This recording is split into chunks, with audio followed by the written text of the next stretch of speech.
konkurss. Izstiep savu gumiju. Balvās, vispirms pa balvām. Balvās, Delfina, labākais budžeta kāds, kuru mēs izmantojam arī paši lielā skaitā. Un reku mūsu lietošanā kontakts kārtiņi, kādi 7 gabali. Un foršās Greigs spolītes arī uz visiem kārtiņiem virsū. Kontakts un labākā Delfina budžeta spole Greigs. Tātad viņa ir super viegla, līdzīgi Vanfordam.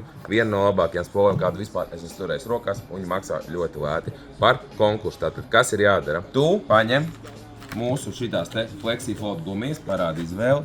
Rekur ar Dead Fish aroma, reku miksiņi, sarkano galvu gumijas, Ukraina, neons un tā tālāk. Plaukti ir pilni, krāsi daudz un dažāds. Ko nozīmē FlexiFloat? FlexiFloat nozīmē, ka tā gumija taisīta no cita materiāla. Konkursam ir 2 steigi. Viens steigs vinnē kātiņu, otrs vinnē spolīti. 2 konkursiņi atsevišķi. Kas tev ir jāizdara? Tev ir jāapņem šī gumija. Pirmajā konkursā viss ir vienkārši. Noķer zivi, atsūt bildi. Mēs izvēlēsimies, kura zivi bildi vinnēs. Līdz ar to viens no jums vinnēs, kas noķer zivtiņus šīs gumijas, kādu no šīm balvām. Krāsai nav nozīmes. Otra balva ir, kurš izstieps gumiju visgarāko uz mērlens. Tātad mēs paņemam gumiju.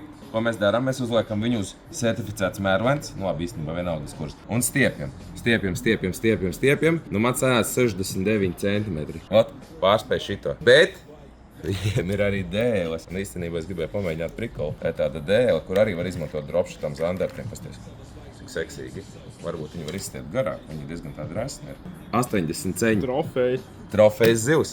Bet dod gan viņu pa pirkstiem kārtīgi. Tātad konkursu noteikumi skaidri. Ķeram zivtiņas, iesūtam bildes vai atsūtam video mums privāti, kā jūs stiepjat gumiju. Garākais gumijas stiepējs un smukākā bilde mūsu vērtējumā iegūst balviņas. Zandera, FlexiFloat no Delfīna vai Toksīns. Viss, kas ir FlexiFloat, stiepjam gumiju. Čau!